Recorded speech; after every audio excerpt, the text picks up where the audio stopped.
Welcome, everyone. This is the Emergency Home Learning Summit, and I'm Barbara Bray, and I have the Rethinking Learning series. And today I have Craig Shapiro with me. Craig, I'm so happy you're here. Hi, Barbara. I'm so glad to be here. Thank you so much for inviting me. Hello, everybody. I hope you get a chance to check this out. I think you'll really enjoy it. Well, we have a lot to talk about, so this is going to be great. And if you came across this video and you're not sure how we got here, you can actually register with the link below, and I have it on every slide. So I'll show you that in one moment. So you know what? I want to just say why you're here and why I wanted you on, be able to talk to you is that Craig has a Twitter chat called Teach Pause, all about positivity. It's on Sunday evenings, and every time I'm on it, I feel so much better after. I just love it. And Craig also does this wonderful video before everyone, kind of giving the tips and some of the things you're going to talk about. And so Craig, why don't you just give us just an idea of what we're going to talk about, why I have wellness and hope up here also. Well, Barb, you and I have talked about the COVID situation and how, I guess, stressful it is for so many people, the anxiety it's caused. And when you asked me to come on, we kind of mentioned this idea of, how can we give people hope, talk a little bit about wellness, make them feel positive, even in these times that are so challenging. And let me be clear, like, I don't think anybody, myself included, has all the answers, because nobody does. But when you have dialogue, especially with people that are trying to promote wellness and hope and positivity, I've always felt that it can never do any harm, and people can decide for themselves whether or not they think it's helpful or not. My background is in the wellness field. It's what I do for a living. So hopefully I can, give a little guidance, give some tips, and just kind of have a conversation about how we can try to be a little bit more hopeful, a little bit more maybe a little bit more positive, maybe. I love it. And so I put our Twitter handles there. So you definitely, if you're on Twitter, you have to connect with Craig because there's so much you can learn. Plus, just to let you know, Craig and I put together a Google Doc for you. So on the lower left is a link to the Home Learning Summit, all about this, the video that we're doing right now. Let me move. Now, I'm just going to say this because we're going to talk about the pandemic, but I don't think any teacher, any parent, any student was ever prepared for this pandemic. We don't, even if they say we're going to go back to school or we're going to work remotely, what does that mean, right? We just didn't know. What do you think about just seeing this picture? Doesn't it seem Yeah. like you and me? It's funny, Bob. I was actually going to say I love the graphic. And I think your line about being never prepared, that's so true.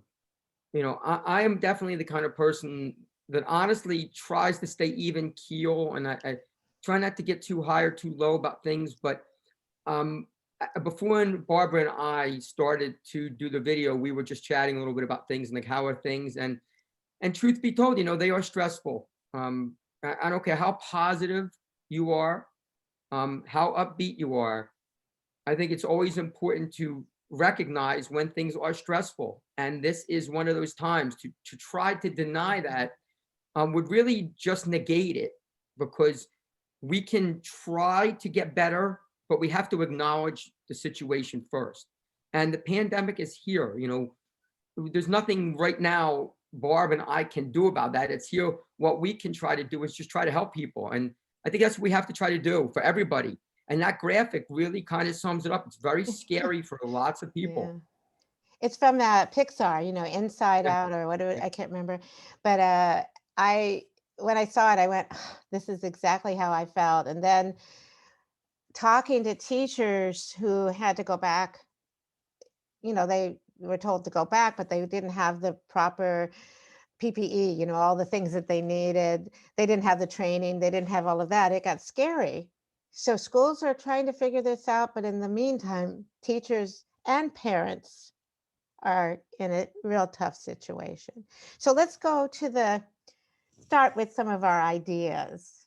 And this first one, since you're the positivity guy, why don't, let's just kind of think about this. How do you stay positive when you're freaking out? Yeah, that's you know what, I honestly, Barb, I get that from a lot of people. They'll be like, Craig, how do how do you stay upbeat and how do you smile? And even with kids, I know it sounds crazy, and people who are watching this might not believe it, but I really believe it's practice. Like it's being in the mode of trying to stay positive, not fake positive. Like Mhm. I don't mean that. I mean like really trying to stay upbeat, but also realizing that it's okay to be a little sad at times. That's okay. It's natural. But the point of staying positive and trying to look at the bright side is of course incredibly important. We all know that. Yeah. Like if all we're focusing is everything that's wrong, then it's very hard to stay positive because you're looking at it from a totally different lens of perspective. I love that. I mean, there's some questions is like, how do you do that? I'm just thinking of myself, just I'll give you an idea, is that I decided I needed to wake up every morning and be grateful. Yep. So I put it away. I have a gratitude jar. Mhm. I brought it back out and said, if I don't change this, I was going down and spiraling. If I don't say something I'm grateful for every day, there's no reason to get up, right? I'll tell you, you know what? Like I hope somebody just heard what you said, because ultimately the idea of being grateful and being positive and being hopeful, you can't wish it. Like it doesn't work like that. Like I can't wish myself to be positive. I can't wish that I'm hopeful. I have to Yeah. do something first, whether it's a gratitude journal, a gratitude jar, having a ritual every morning that you do, something to start your day in a very positive fashion, because it's like anything else, it's habits. What habits do we do that are going to help us to stay positive, or even honestly to just get positive? Like I'm Yeah. the first person to admit, I think I've always been a positive guy, but I think more so now because I've really trained myself with the habits I do. Well, give me an example of what you do to stay positive. Okay, I mean, and then we have to talk about teaching too, because there's some other things that are happening. so for me, it's just very simple. Um, Again, sounds crazy, but for me, every morning when I wake up, I make a promise to myself that I'm going to have a good day. Hmm. And again, there's things that happen during the day that might obviously affect that, of course, but it's the initial idea of when this day starts, whatever happened the day before is history. Because I can't change what that was. All I can do is when I wake up in the morning, get out of bed, think that I'm going to have a good day, practice a smile, practice to stretch, something that's going to get me thinking about something positive. And I can tell you, I will just hop in very quickly. When I go to school every day, there is a promise that I have made to myself and for students for many, many years. And that is this issue that I am going to be positive all the time. And it doesn't mean perfect. It just means trying to be positive. Wow. I had I went through a period a few months ago where it just got to me where I couldn't see my family and I know parents and grandparents, especially who can't see their grandchildren, it's really tough. And so I was feeling really down and my husband said, "Did anything good happen today? Or did you learn something today?" And I mentioned something that I did, and he goes, "That's a lesson and a blessing. That's a blessing," he said. "You I got like to that. start thinking about those moments, those joyful moments, or those moments you can learn from, even if they're tough. that can help you, feel positive. And I never thought of it that way. It really helped me, even though I wanted, at that time I didn't want to, it's my husband. I'm like, oh, leave me alone. Right. And, I and, can do it, but and it's so funny you say that, Barb, because there's a lot of times where people will kind of poo-poo like this idea of, well, how do you just be positive, or how do you just be hopeful? How do yeah. you just do that, right? Like, but it really does take a few little things, like what you're saying with a blessing. Like, even though it might sound weird and corny, it's not, because you have to start somewhere. Hmm. If you keep finding ways to not do something, then you can't expect it to get done, because you keep finding ways to not do it. Yeah, you And procrastinate. right, Yeah. and it again, it doesn't mean perfect. It Well, the doesn't. problem with teachers like me, I'm a perfectionist. Yep. A lot of us are, and we don't want to look bad in front of the kids, or for a parent, we don't want to admit that we made a mistake. But actually, we need to do those things now because we're not going to be perfect, not now, It's right? just being. It's just being. It's actually just being a human being. That's Like, right. I mean, like, what kid? Like, I don't know how many times I've said to students, "Hey guys and girls, listen. So I am messed that up. Let's try it again." Like, kids of all ages, from young kids all the way up, they respect and appreciate a human side to it. Yeah. I want to know whoever said that we are supposed to be perfect because we're an educator. That's ludicrous. I don't know. I mean, but we might have done it to ourselves because that's Word. maybe, because we're the kind of people that got into teaching because we thought we had to be perfect. Okay, so now let's go to the next one because we could stay on this for an hour. I know, it's the problem. Okay, you're the wellness guy too. So give me some ideas on this one. Okay, so Barbara's talking about this. So besides the Teach Pause that I do on Sunday nights, I also started something called Positively Well. It's like another hashtag. It's not like another handle on Twitter.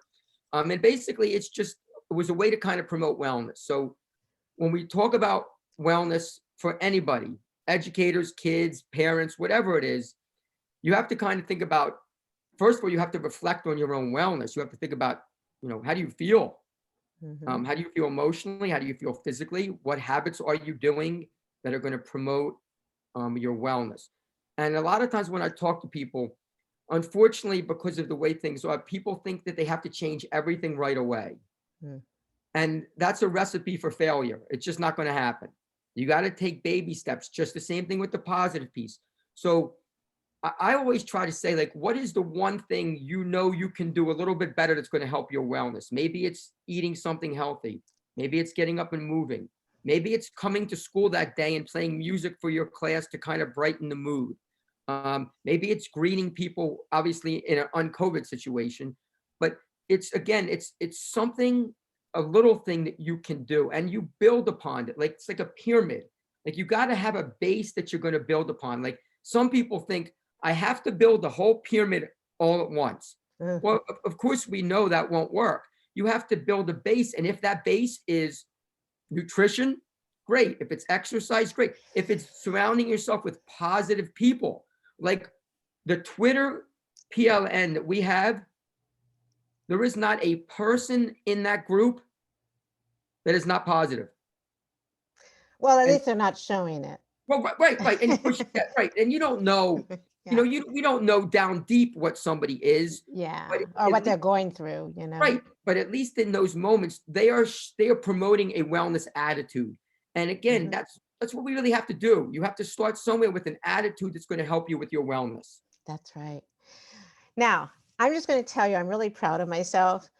I decided that I was going to lose weight. I decided. And the only thing I could think of, because I had a problem with my sugar level was going up and my weight was going up. And I'm not a real tall person. I was going, well, if I was 6 feet tall, I'd be perfect, but I'm not. So I decided to really watch the carbs. Yeah. I went Yeah. to a nutritionist. I worked through a whole bunch, and I'm so proud of myself. Up to this time, I've lost 14 pounds. That's great. And I've also dropped my sugar level that I'm no longer pre-diabetic. I mean, that's pretty cool for me. I'm And, really, and, and what I'd say to you is I want to ask you a question. uh-huh. And I think this will help everybody.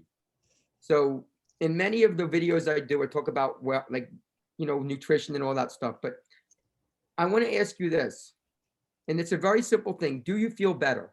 I feel so much better. I sleep So better, so the bottom line, everything. the 14 pounds, while that is great, Hmm.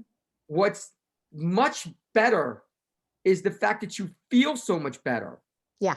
because that's ultimately what wellness is about. How do you feel? And if they go hand in hand, you said, I feel so much better, I sleep so much better, my blood sugar's down. That's all about wellness. Yeah. I have one more. I've been doing mindfulness training, and so I'm doing a lot of breathing Mhm. and breathing strategies. So, and dancing occasionally. I have to, every 20 minutes I get up. So I have a run keeper, and I have some other things that I watch that my doctor's helping me with. And what happens is, if I can get up and do at least 5,000 steps in the house, I mean, I'm not outside because of the, Yeah. I live in California. We have not only wind that I didn't even know we could meet today. I was a little anxious. We had smoke because of the fires. We couldn't go outside. We had so much going on. So I said, I got to make my inside a place where I can get well. Mhm. I can do something. So I Mhm. do 5 to 7,000 steps. I dance, I breathe, and I take breaks from my device. Mhm. And just sometimes I'll just read, or I walk in my garden. But I Yeah. think that every one of us needs, and there's parents out there that are just they can't balance working at home, and then all of a sudden their kids need help on the computers, and it's this wellness piece is big. I think I was going to say something because I really like what you brought up about being in the house and moving, right? Um, this for everybody. Here's something, and if it comes off harsh, it's not meant to. It's just really more like honest and helpful, I hope. Um, there is no excuse to not move. And if you're taking 5 or 7,000 steps in your house, you're moving.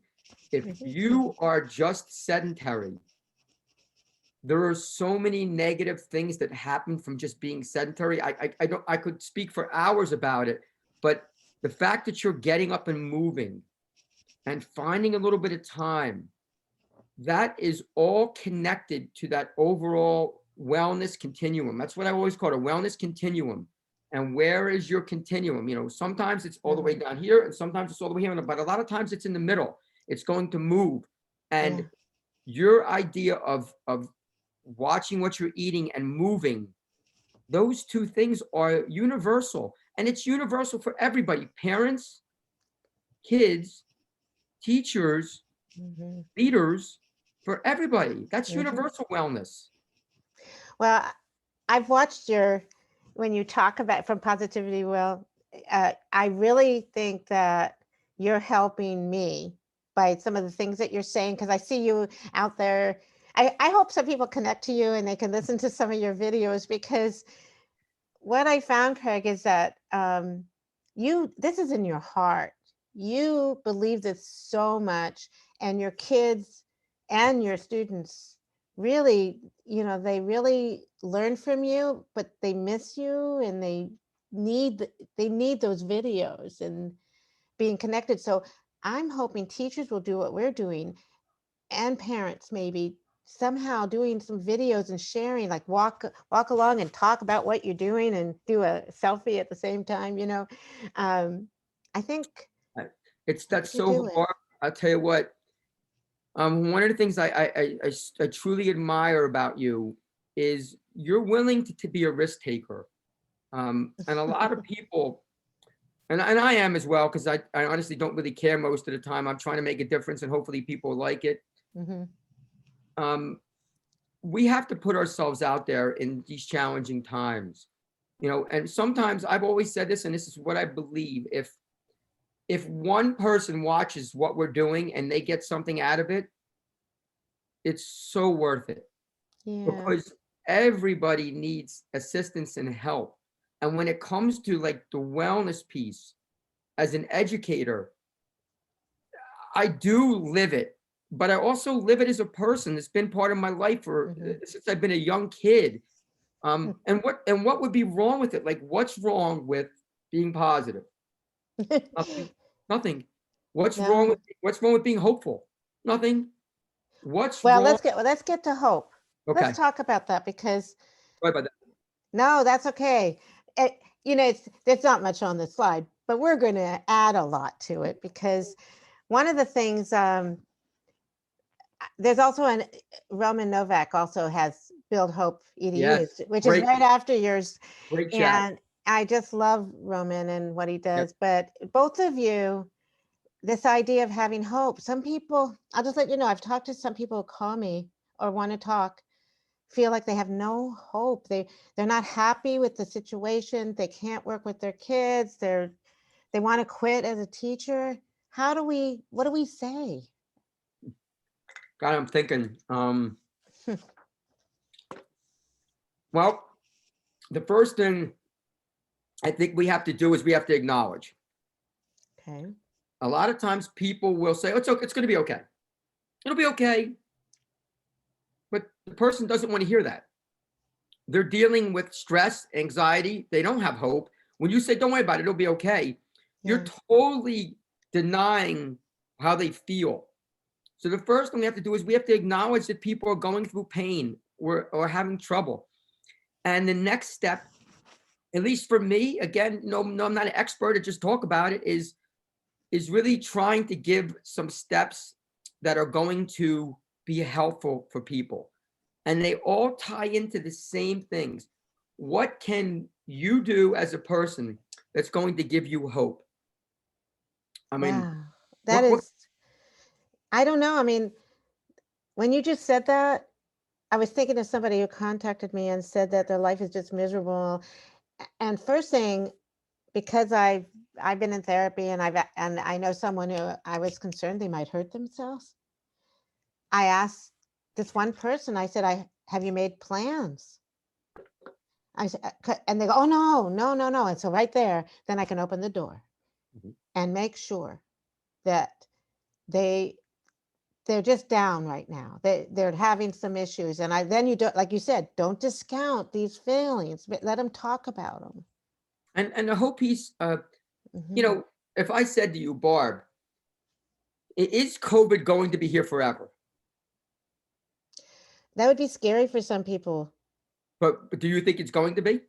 I think in some form there's going to be some kind of coronavirus because we've had them before. I just don't know if this one, who knows? We don't know about a vaccine. We don't know about a lot of things. So what I would generally say is, in our lifetimes, things happen. This coronavirus right now, the way it is right now, is not going to be here forever. I mean, things will get better in the history eventually, eventually things will get better. So the hope piece has to be centered around things getting better, yourself getting better. Because if you're just looking at the right now, I feel hopeless. I'm sad. Oh my God, this is going to last forever. What can somebody say to that person when they believe that? Because ultimately you have to be able to find a glimmer. Like I mean, I say this to kids, what's your glimmer? What is your glimmer? And when you say that to people, the first thing it does, it gets them thinking. Because everybody has that. There's a bright light. There's something. I get it. It's just hard to find it. Well, I wrote that in my book, which is kind of neat. I mean, I asked people that, and some people, and this is before there was the coronavirus, and that I guess it's about your why. What is your purpose for being here? And if someone says I don't have a purpose, then let's figure this out, because there's so much about you, that we want to learn about. right? I Or, mean, and my thing is that um, I try to listen more now. I mean, And the listening, well, we know that the listening piece is incredibly important. mhm. We know that. I mean, you got to, think about how many times you and I have talked to each other. You, But don't tell my husband, okay? but the thing, I guess the thing I would just say about the hope piece is, Mhm, when you really think about it, being positive, being well, being hopeful, right? mhm, They all mhm. blend. Yeah.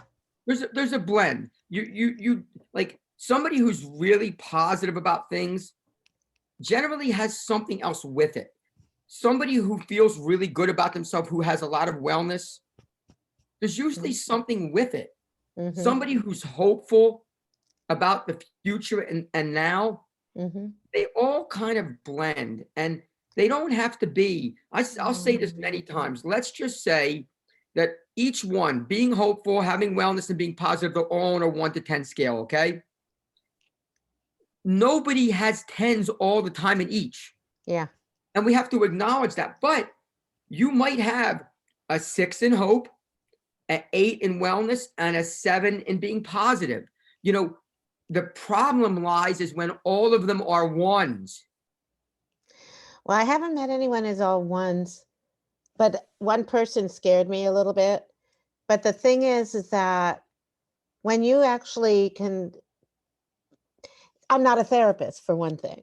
Yeah. And so I don't want to try to, say the wrong thing, but I also want to say, just tell me what's going on. And then when you said, is there a glimmer? Look, or some people say a silver lining, or is there something there that you just want to have more time to do, or more time to think about, or more time to learn? Is there something? And there is always something, Always. always something. You know, the reason I don't say silver lining is because people Hmm. have heard that. Yeah. They've heard it. Like, oh, well, what's your silver lining? I usually say glimmer because it's not something that people usually hear. Oh, Like, I like that. I like that. where's your glimmer coming from? And it gets people to think, okay, what is that little piece going on with me that is positive? Like, I could say right now, oh, I had a really tough day, but I had a chance to spend time with Barbara, who made my day better. And again, like, you got to find that. Yeah. You got to find it. Oh, you made Because if my day. You're my glimmer. Okay, so I'm gonna stop the share, but not stop the recording, because I want to just bring us together, just to kind of pull everything together. Yep. All right. So let's just kind of say what you just said, which made me feel really good, is that I was your glimmer. But you also said that all of us have somewhere on the scale, we have that positivity scale, we have the wellness, and some of us are kind of, because we're in the house, or we're not handling some things very well, we're not eating as well. Maybe we can work on that a little bit more. But that hope, maybe figure out a way that we can encourage them to think about something that has that glimmer, so they have that hope. Does And that sound like what you were saying? yeah, because that's what it is. Like, again, and it's like repeating the same thing over and over and over again, the same message that everybody, some people are naturally very upbeat and positive and hopeful. I mean, it's who we are as humans, and other people not so much. Yeah. But in especially in unique, challenging times like now, it is choices that we make. And it is choices. Mhm. Sometimes it's easier for some people to make choices than others, no doubt, and we have to acknowledge that. But the little things that we do to be hopeful, to improve our wellness, like you did by watching your sugars, by getting up and moving, by being positive, by spending time that's important, those, they seem like big things, but they're really not. They're just little things tied together Mhm. that make a difference. And once you start bringing them together in a little chain, Yeah. the effect is huge. Well, I look at some people, maybe diet and exercise is not the thing, but Right. maybe the thing might be the teachable moment that when you're walking outside with your child and you find something in the garden. So I just want to let you know what's in my garden right now, just to tell you. And it, 30 caterpillars. oh my God. I have, yeah, the monarchs came back. We have Wow. milkweed, and I'm watching them and praying that they're going to turn into these beautiful butterflies. So every day I go out and I count them. I'm trying to find them and see if there's a chrysalis out there. But So just imagine if you go in the garden or you go outside and you go for a walk and you find a leaf or you hear a bird or you see a cloud, that's the glimmer. it is. And that's the thing is you already have that. Like that's kind of just you. Um, and it doesn't mean never sad or never upset, but you already have that peace. What we gotta hope for by doing this is people will find that glimmer in something, like it can be gardening, it can be walking, be spending times with your children or your family, or really enjoying your job, whether you're an Yeah. educator or something else. It has to be something, the little Oh. thing, because if you don't find that little bit of glimmer, then it's easy to lose that hopefulness that you want to get. But let's think on a positive note, because I have to close this. Unfortunately, I love this. This is hey everybody, this is my glimmer today, tonight. I always love talking to you, Craig. And the thing is that one of the things that you do is you bring that glimmer, because what you do is help people open the door to find things that maybe they weren't looking at before. And when I started bringing out my gratitude jar, I reached inside and I pulled out something, and you will love this. One of them was, I couldn't believe it. I pulled it out yesterday and it said, I am so grateful for Teach Pause. Well, I'm glad. We do. I, I don't even know how that happened. So every day I put, I mean, it was really funny that it happened. I should go, I put it back in the jar. But anyway, what I'm finding is it's really important to do what we do and share it. And when you have those moments, share it with somebody. And if you don't have somebody, then reach out, because I didn't know you a few years ago. I never knew you. Yeah. Now we talk a lot, Yeah. and I love this. Well, you know what, we've made that connection because it's been important to us. And Yeah. again, it goes back to the things that we've spoken about. I'm just hopeful that people who are watching this and listening to both of us will pick up one thing. Yeah. Maybe not a whole bunch of them, one thing, one little thing that says, you know what, I was listening to Barbara and Craig, and I picked up this one tip that I think I can try. Or I heard them and it inspired me to be positive, or it gave me this chance to be hopeful, or I learned something about my own wellness that maybe I can improve on. Because it doesn't have to be everything, it just has to be one thing. Mine was bread and I had to give it up. But I have to say that I actually am okay now. All right. We could talk. You don't even want to go into the nutrition piece with No, me. we're going to go. But Just- anyway, thank you so much, Craig. And I hope everyone enjoyed our time about positivity and wellness and hope, and keep looking for that glimmer. Thank you, Barb. Thank you.